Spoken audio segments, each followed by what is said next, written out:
ሰላም የማርማር ሚዲያ ተከታዮች ዛሬ ይዤላችሁ መጣሁት ማቲስ እንዴት ነው በቀላሉ ማለፍ የምንችለው እና ከፍተኛ ውጤት ሰርተን ማለፍ የምንችለው በሚል ፖይንት ይዤላችሁ መጥቻለሁ። እስከ መጨረሻ ተከታተሉኝ። ላይክ ሰብስክራይብ ማድረጋችሁ እንዳይረሳ።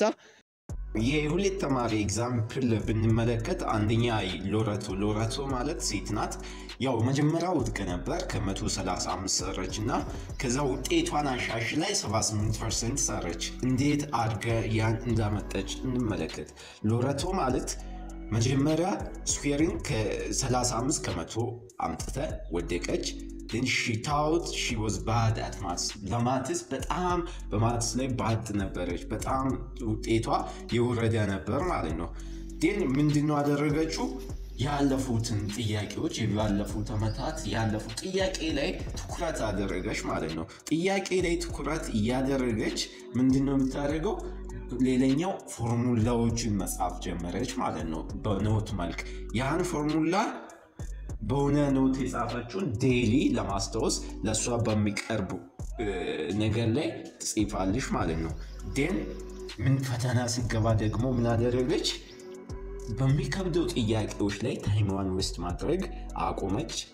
then 78 አመጣች ማለት ነው። ሁለተኛ ደግሞ C4 የሚባል ልጅ ነበር።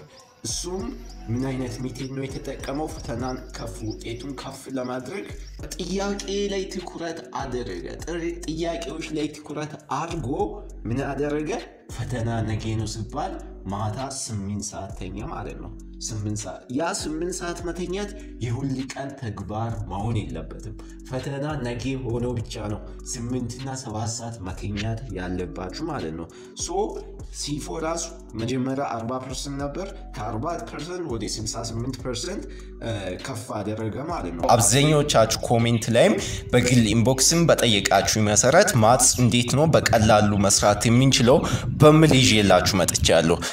እስከ መጨረሻ ተከታተሉኝ።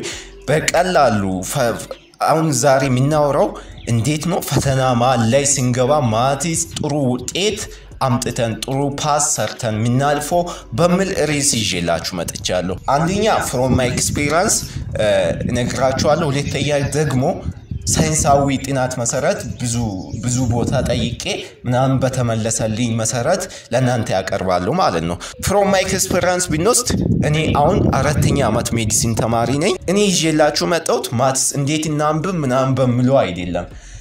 ዛሬ ይዤላችሁ መጣሁት ማትስ ፈተና ለማለፍ እንዴት ፈተና ላይ ልስራ በሚል ርዕስ ነው ይዤላችሁ መጣሁት። ምንድነው የምናደርገው? መጀመሪያ ማወቅ አለባችሁ ማትስ ስታነቡ ሙሉውን ማገል። አብዛኞቻችሁ የምናነበው ማትስ በጣም ሎዱ ከባድ ሊሆን ይችላል፣ በጣም ይበዛበት። አሁን ለምሳሌ ዛሬ ቪዲዮ እንሰራላችሁ ነው፣ ነገ ፈተና ነው እንበልና ነገ ሰኞ ነው። ዛሬ ብቻ አንብቤ ለነገ ፈተና በጣም መዘጋጀት ይችላልው። እንዴት ነው የሚያደርገው? ማትስ መጽሐፎችን ይሰበስብና ሁሉንም ማትስ መጽሐፎች ለምሳሌ ኢንትራንስ ተፈታኝ ከሆናችሁ ከ9 እስከ 12 ያለውን ማትስ መጽሐፎች ትሰበስባላችሁ። then ያን ከሰበሰባችሁ በኋላ ፎርሙላዎቹን ብቻ በመውሰድ በንጹህ ወረቀት ላይ ትጽፋላችሁ ማለት ነው። ፎርሙላውን በሚያምር ጽሁፍ ሲጽፉ ያቺን ወረቀት ምንድነው የምታረጉት? ወይ ፎቶ አንስታችሁ ማዝ ፎቶ አነሳችሁትን ደግሞ በስልካችሁ ዎልፔፐር ላይ ማድረግ። then ስልካችንን ብዙ ጊዜ እንከፍታለን አይደል? በመንከፍትበት ሰዓት ያቺን ፎርሙላ መሸምደድ ማለት ነው። then ሁለተኛ ቀን ያቺን ሌላኛው አይነት ለምሳሌ from algebra አሉት ፎርሙላዎችን from quadratic ፎርሙላ እና ብዙ አይነት ፎርሙላ ያን እናረጋ። ሁለተኛ ደግሞ ያን የጻፍነውን በመውጫ በር በክላስሩም ካላችሁ በክላስሩም በር ላይ ስትለጥፉ ያን እየገባችሁ እየወጣችሁ በመሸምደድ ያን ፎርሙላ መሸምደድ ትችላላችሁ ማለት ነው። ሌላኛው ደግሞ መስራት የለባችሁም። የአምናውን ያለፉትን ጥያቄዎች መስራት ግድ ነው። አብዛኛው ማትስ ኤግዛም ኩዌሽን ሲመጣ ይደጋገማል። ሳይንስ እንደምለው ወደ 80% የሚያህል ይደጋገማል። ካለፉት ከሲኒየሮቻችሁ ጥያቄ ተቀብላችሁ የግድ ጥያቄ ሳሰሩ እንዳገቡ አደራ ምለው እሱ ነው ማለት ነው። ሌላኛው ያው ታይም ማኔጅመንት ነው። ታይም ማኔጅመንት ላይ ወሳኝ ፈተና ሲሰሩ ምንድነው ማድረግ አለባችሁ? ቀላሉን ቀድማችሁ ስሩ። አደራ ቀላሉ አንድ ጥያቄ 5 ደቂቃ 10 ደቂቃ የሚያሰራ ከሆነ just skip it ይለፉ በቃ ትመለሳላችሁ።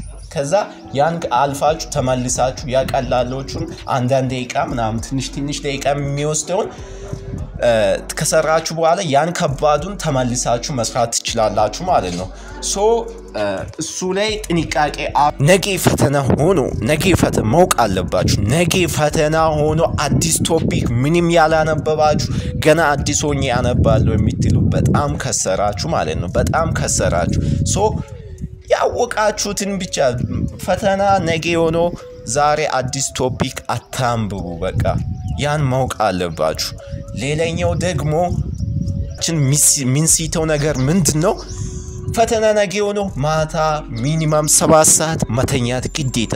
አይምሮአችሁን ማሳረፍ አለባችሁ በቃ ያን ማወቅ አለባችሁ። አይምሮአችሁ ካላረፋ ምንም ብታነቡ ዜሮ ነው የሚሆነው።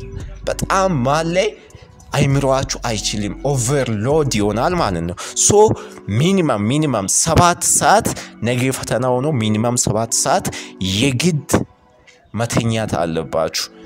ግን ፈተና ሲሰሩ በኮንፊደንስ መግባት አለባችሁ።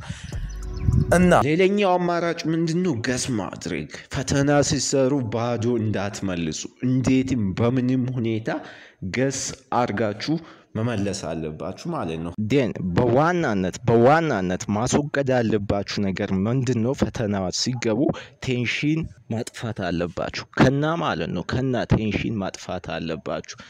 አትወዛገቡ። ጓደኞቻችሁን አትዩ፣ ሌሎቹን አትዩ። እነሱ በተሸኑት ልክ እናንተም ትተሽናላችሁ ማለት ነው።